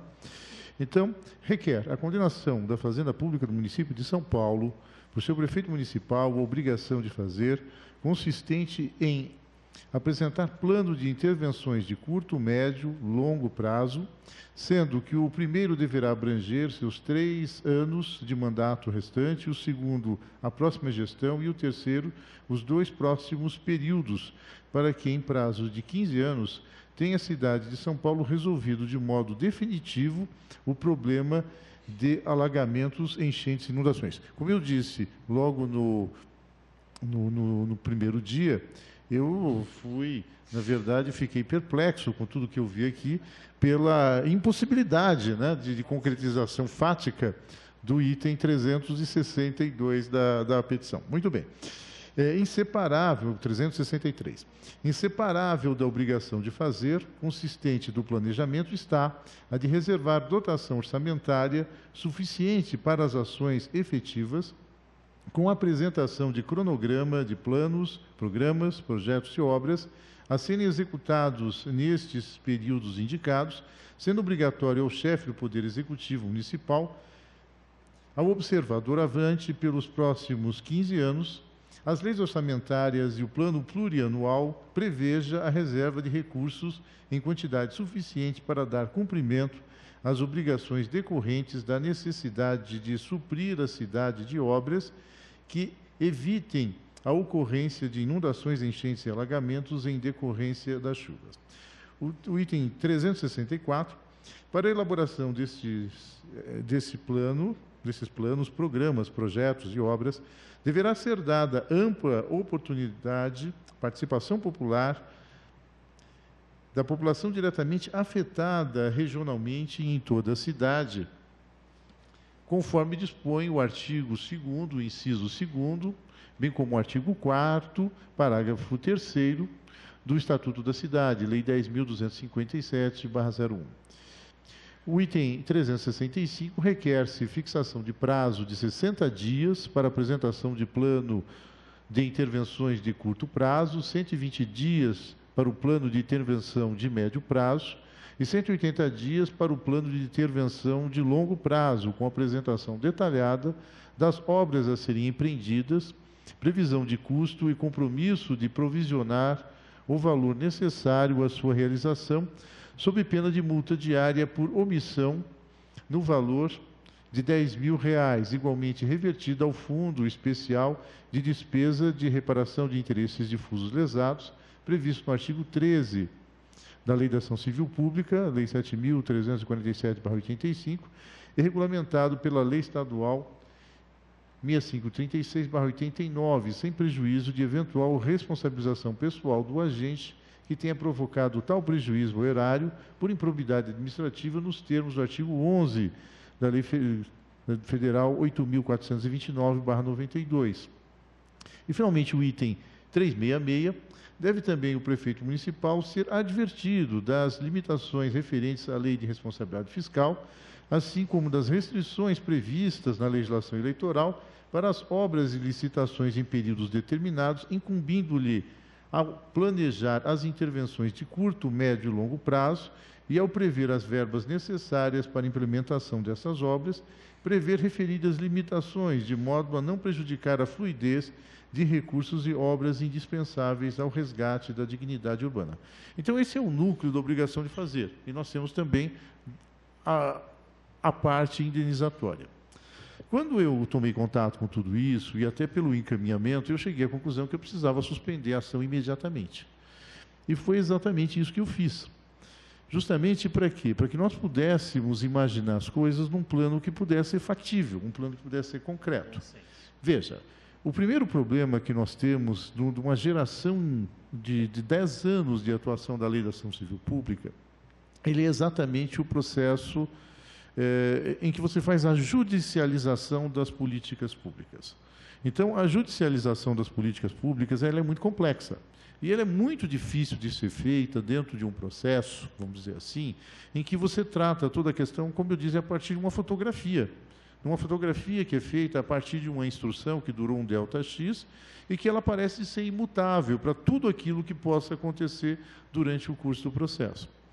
Mas, me debruçando em cima disso, pensando justamente na estrutura que pudesse ter para a audiência pública, então, conversando com os técnicos e tudo mais, então, quando eu imaginei essas medidas, não que elas não sejam necessárias, é evidente que são, de médio, curto e longo prazo, então, obviamente, a primeira ideia que eu tive foi em função justamente do plano diretor de macrodrenagem. Então, eu falei, não, vamos pensar no macro, justamente pensando até nas obras de espectro maior.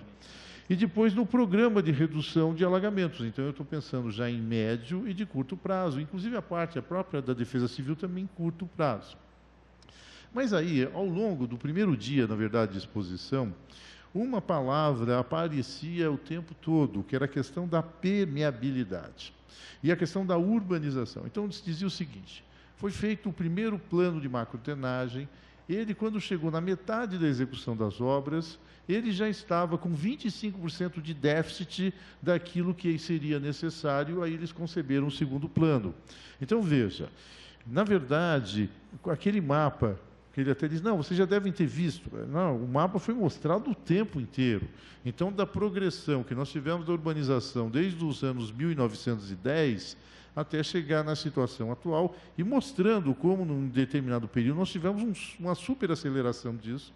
Talvez hoje até esteja havendo um pouco de desaceleração para a região metropolitana, mas, de qualquer forma, os números são assombrosos. Aí eu disse, não, mas espera um pouco, se nós estamos prevendo obras com duração de efeito de 100 anos, ou de pelo menos 40 anos, como é que nós não levamos em consideração a projeção da população e da urbanização dentro desse processo? Muito bem. Aí nós nos defrontamos, dentro disso, com uma constatação que nós fizemos no segundo dia, em que, por exemplo, a nossa classe, vamos dizer assim, o nosso posicionamento em função do plano diretor, ele é temerário com referência a alguns aspectos que foram discutidos aqui, e ficou mais evidente aí a situação de talvez ter se antecipado a produção do próprio plano diretor, não vou dizer que outro não tivesse defasado, por conta da necessidade da visão de todo esse processo dentro da região metropolitana. Então, aí se falou algumas coisas a respeito do PDUI, certo? E aí dizendo o seguinte, não, mas na verdade o PDUI, ele deve dizer como é que o plano diretor ele vai ser feito, e não se fazer o plano diretor primeiro e talvez tentar encaixar o que ele já tem de conteúdo para que você possa fazer um tipo de um Frankenstein para o PDUI. Mas, muito bem, nessa condição, uma das coisas que foi colocada foi o seguinte: vistem vários aspectos que estão relacionados ao que foi discutido aqui, que eles deveriam ser tratados do ponto de vista da região metropolitana, sim, porque a bacia não tem diferença política. Ela, na verdade, ela é uma ação física em que ela se propaga por todas essas áreas e as consequências elas vão sendo sempre produzidas de montante e ajustante, pouco importa o nome da localidade que se queira dar. Então, dentro desse processo, mais uma vez entra a questão da urbanização e da expansão. Então, naqueles mapas mostrando que não só a cidade de São Paulo, mas a região metropolitana inteira teve um impacto populacional tão gigantesco ao ponto de chegar à cifra de 20 milhões de pessoas. Muito bem, aí dentro dessas situações, aí no encaminhamento do final do dia de terça-feira, então, aí tecnicamente sendo apontado o efeito concreto que se tem para as enchentes na questão relacionada às chamadas manchas de calor.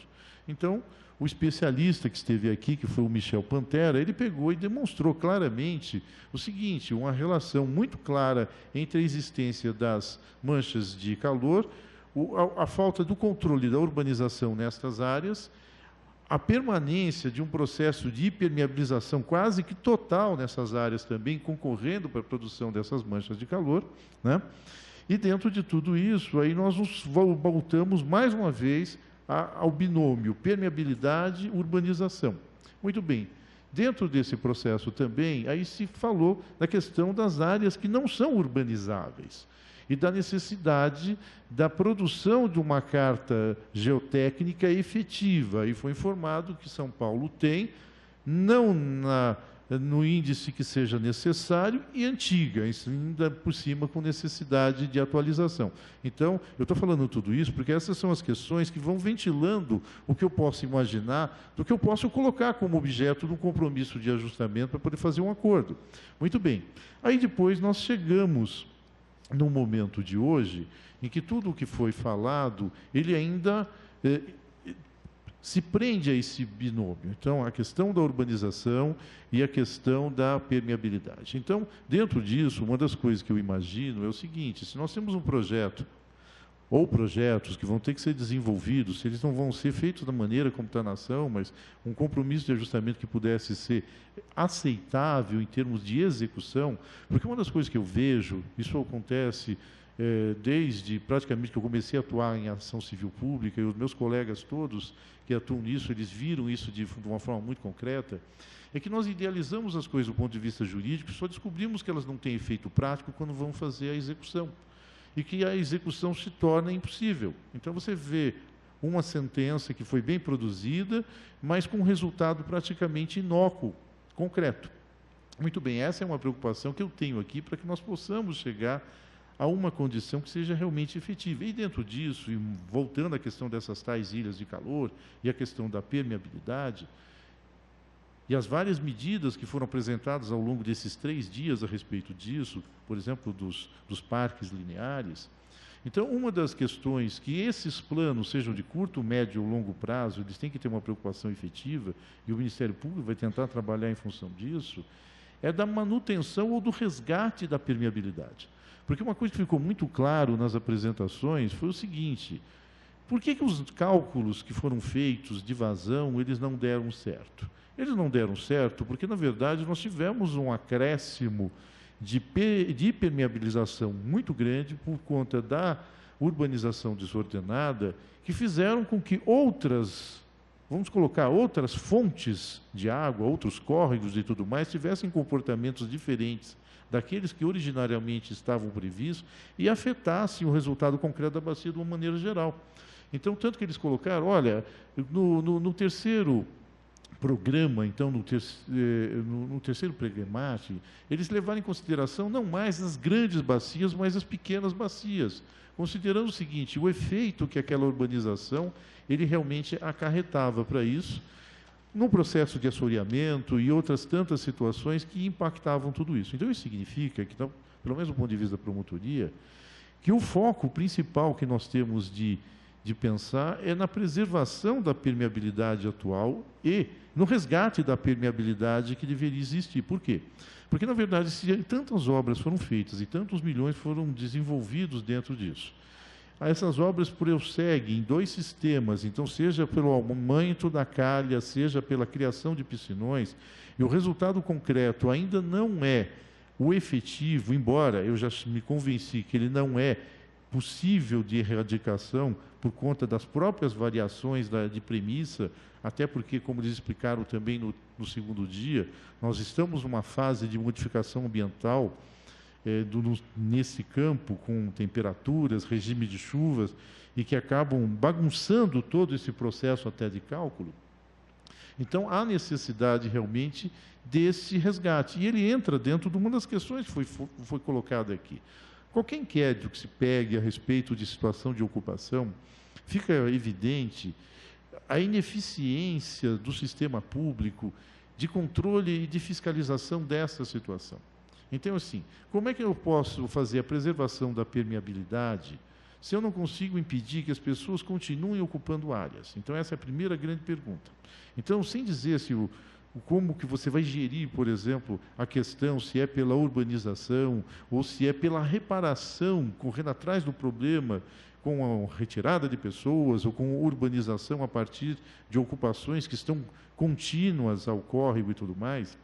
A questão do controle da permeabilidade, ele passa, obviamente, pela modificação do sistema de fiscalização, no seguinte aspecto. Há muito tempo, esse sistema ele era concentrado.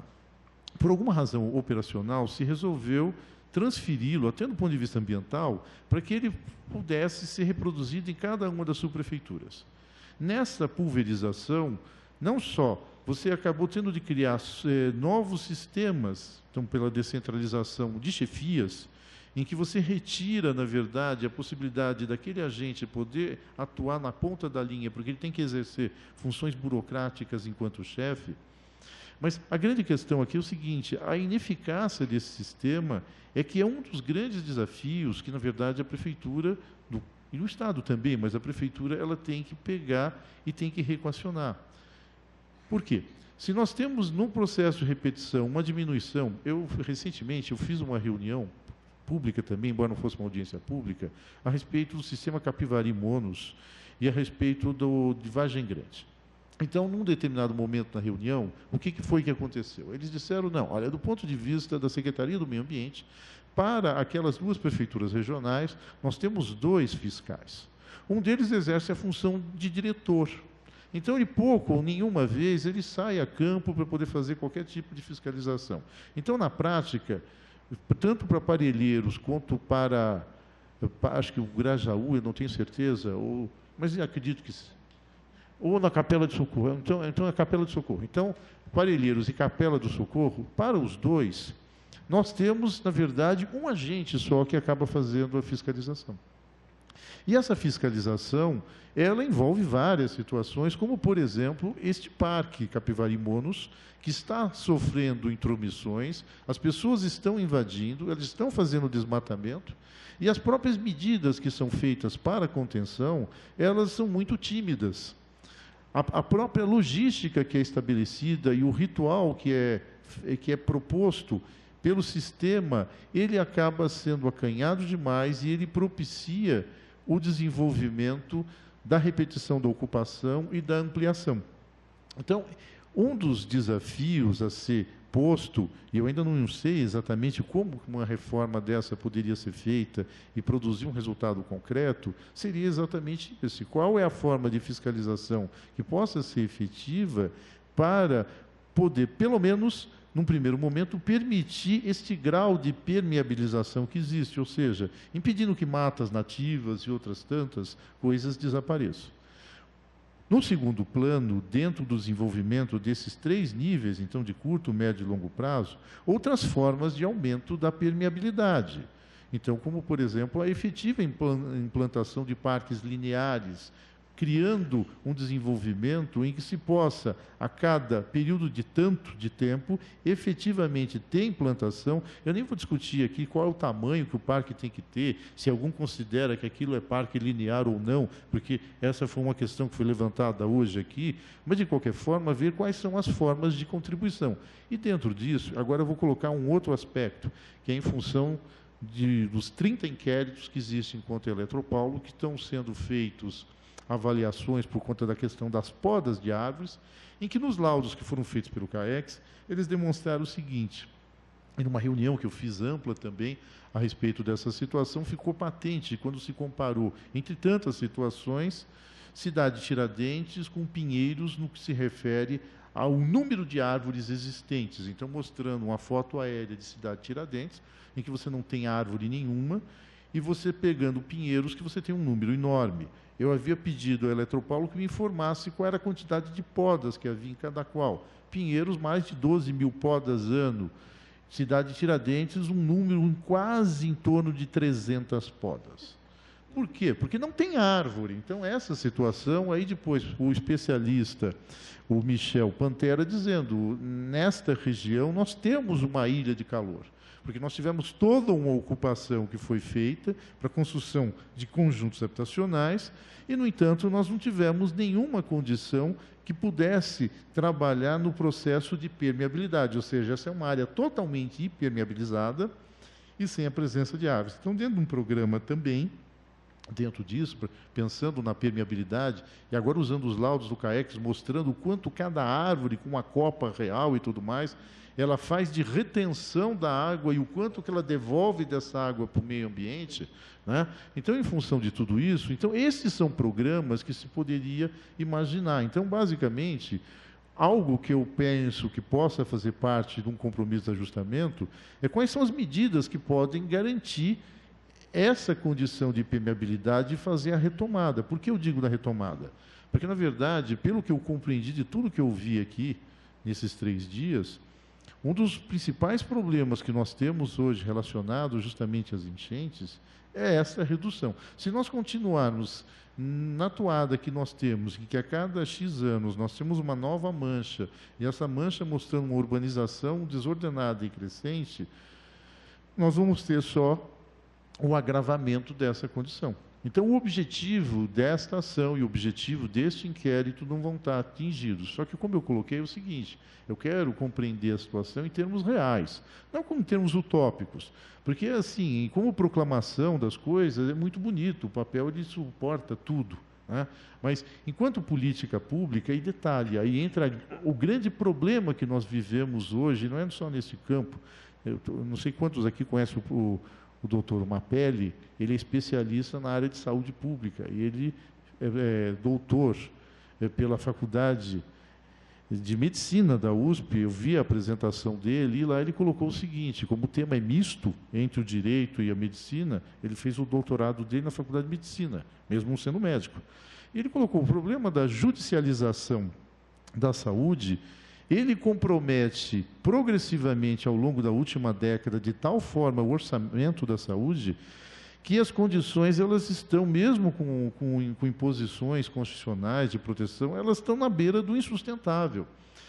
Isso acontece em outros campos, mas veja, a falta do desenvolvimento de políticas públicas de médio e de longo prazo, então com continuidade, é que acabou motivando se fazer uso ou da ação popular ou da ação civil pública como instrumento de correção. Então, esta ação, e você, quem tiver a oportunidade de vê-la, sente que, progressivamente, tudo aquilo que vem descrito, então, por exemplo, pasme, né? As primeiras jurisprudências que foram formadas a partir de indenização relacionada à enchente, um pouco importa onde que estivesse discutindo, usaram precedentes da cidade de São Paulo, porque ela sempre foi uma fonte permanente de conflitos desse tipo, e sempre houve a necessidade que, ainda que no campo individual, as pessoas discutirem os efeitos dos prejuízos que sofriam em virtude disso. E, quer dizer, no começo, vamos colocar, na metade do século passado, já se fazia essa discussão, E um dos acórdãos que é citado logo no começo dessa ação, que é do Supremo Tribunal Federal, ele fala justamente de condenação contra a Prefeitura de São Paulo.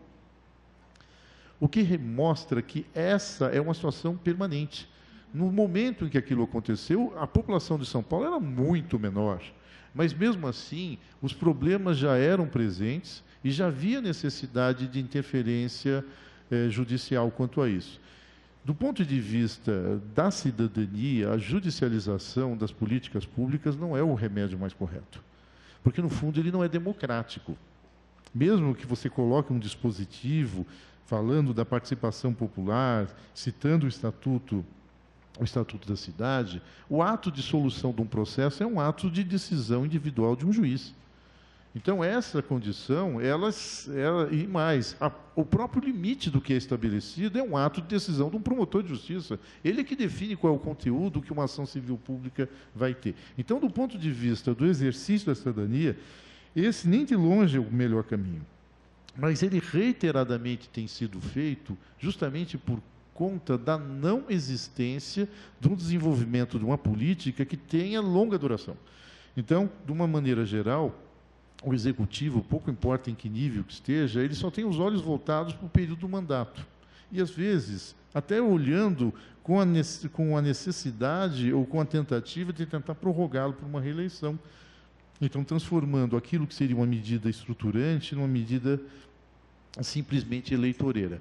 Então, eu fiz essas colocações para que todos compreendam qual é o objetivo, na verdade, desta audiência pública e o que é que se quer produzir com ela. Então, na minha ideia, eu vou me debruçar em função de tudo que foi dito. A ata vai ser feita no período de 30 dias, vai ser encaminhada a todos os senhores, mas o desdobramento que vai haver daqui é tentar, junto à Prefeitura, e hoje eu imagino que tem que ser junto ao Estado também, porque não dá para poder pensar as coisas sem entender a região metropolitana inteira, de quais são medidas que possam ser desenvolvidas que sejam eficazes, ou seja, não que sejam simplesmente um pronunciamento, uma proclamação que depois eu não tenha condição de executar. Então, na verdade, a minha ideia é fazer um acordo que possa ser bastante refletido na sua elaboração e que ele possa ser cumprido, para que nós possamos chegar daqui a alguns anos, não serei eu, evidentemente, mas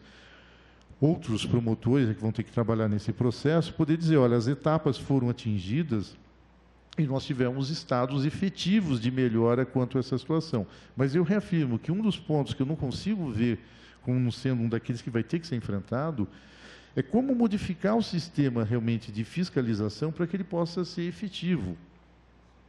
Por hora, eu não vejo resposta. Eu digo que em todos os inquéritos que eu tenho atuado, dentro da estrutura que está sendo montada, a resposta ela ainda não é adequada. Então, não tenho fórmula de bolo para como vai ser feito isso, mas eu acho que a própria administração ela tem que pensar em maneiras de como ela pode otimizar isso daí. Então, eu gostaria, então, feita essa última colocação, agradecer o intenso trabalho que foi feito aqui de todos os colaboradores para que essa audiência pública pudesse ser feita.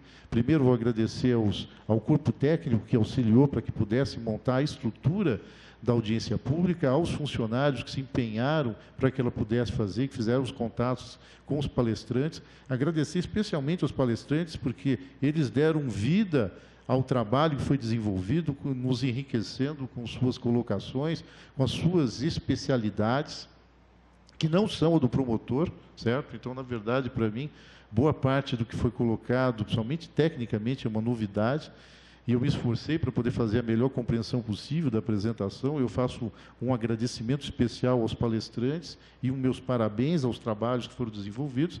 E, por último, eu quero agradecer ao público, um público que foi bastante técnico. Na verdade, nós não tivemos praticamente participação popular aqui. Então, todas as pessoas que vieram, elas estão envolvidas dentro do tema em algum dos aspectos, mas elas também contribuíram para que isso pudesse ser enriquecido, e o objetivo da audiência, ele é de instrução. Uma das decorrências que vai acontecer dela, até, por exemplo, em função das propostas que foram feitas hoje, é também o encaminhamento a outras áreas do Ministério Público que têm atribuição em função de algumas das questões que foram postas aqui. Mas então eu quero declarar então encerrada a audiência pública e agradecer a todos e uma boa tarde.